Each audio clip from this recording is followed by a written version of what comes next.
Welcome to another episode of the Data Driven Carcast. This is episode 110, and as usual, we start by recognizing the success of incredible data, AI, and analytics leaders. At least this week, there are 4 that you should pay attention to. The first one is the story of Rodan and Fields. This is the #1 skincare brand. And in a quick video, Steve and Evan, their data and the tech leaders, share how they're able to support 300,000 independent contractors and scale 4x in 5 minutes using a centralized solution managed in the cloud and powered by analytics. Video is quick, lots of best practices, and gives you the opportunity to connect with those leaders. I hope you'll take advantage of that. Now, a few weeks ago, we talked about the success of Australia Post, and when more people order more goods online, well, someone has got to deliver them. Well, this week, thanks to a great share by Mike Nash, we learned about USPS and their vision to revolutionize the business of physical delivery. So paper involves the vision around drones, autonomous delivery. If your business is in the middle of this analog and kind of digital divide or opportunity, this paper is for you. We also talked to Mike Ames from SADA and how better data leads to better medical outcome. I was really surprised when he shared some research showing that only 1 in 4 patients, up to only 1 in 25 patients, will actually benefit from the prescribed drug in the way that it was intended, and how using better data to better predict the outcome by matching the right medication to the right patient, you can lead to better results. Great video. Mike is very knowledgeable, and I hope you'll have the time to listen to it and also connect with him. And then finally, I want to make sure that you have the opportunity to connect and hear from Danielle Kropp. She's the Chief Data Officer at Albertsons, and Jaime Tatis. He's the VP of Data at TELUS, for our upcoming session at Google Next. Simplify and innovate with data. The 3 of us connected this past week, and I'm going to tell you, this session is simply going to rock. I've published the link in the blog here, so you know everything about how to register for free and make sure you attend that session. October is going to be full of opportunities for us to connect, and it's right around the corner.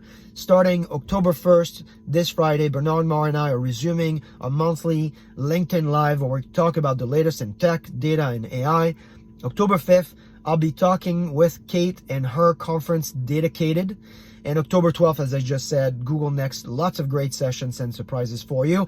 All the links are down here in the blog, so you can sign up for them. Now, there are many more resources in the blog that you'll see. How to get and scale to 100 million. That's great research by venture capital Bessemer. What progressive CIOs do. This is research from Deloitte and Workday. But there are at least 2 key resources I think are worth spending a little bit more time this week on.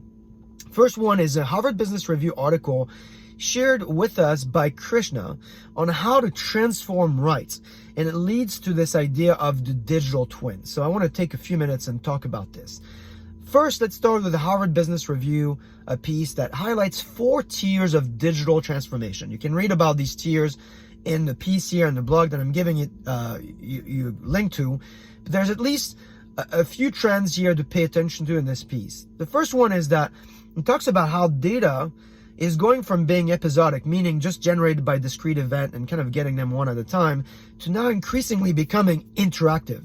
So it's generated by sensors, and it's giving you more and more information, has huge consequences in how products now are the conduits to better, more involving, more interactive customer experiences, and how we're moving from production ecosystems that are basically just passively rendering data to consumption ecosystems where the devices now are smart and they can detect and communicate more than just the data about themselves. So think about a smart light bulb in a street lamp, for instance, that of course is going to report back on its current status, but could also be designed to sense gunshots, and their ecosystem now can be part of a network of camera feeds, 911 operators, ambulances, all of which together can help improve street safety and activity.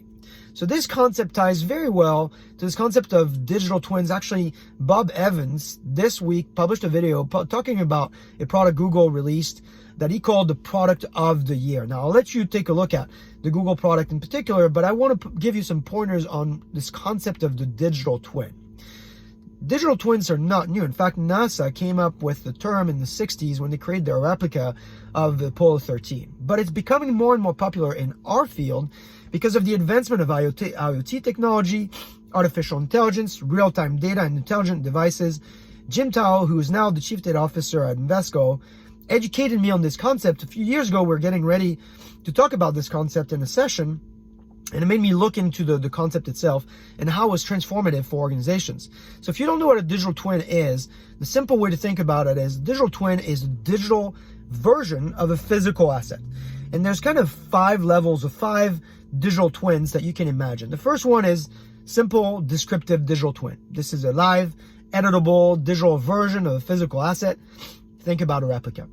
Then there's the informative digital twin, which has now additive data.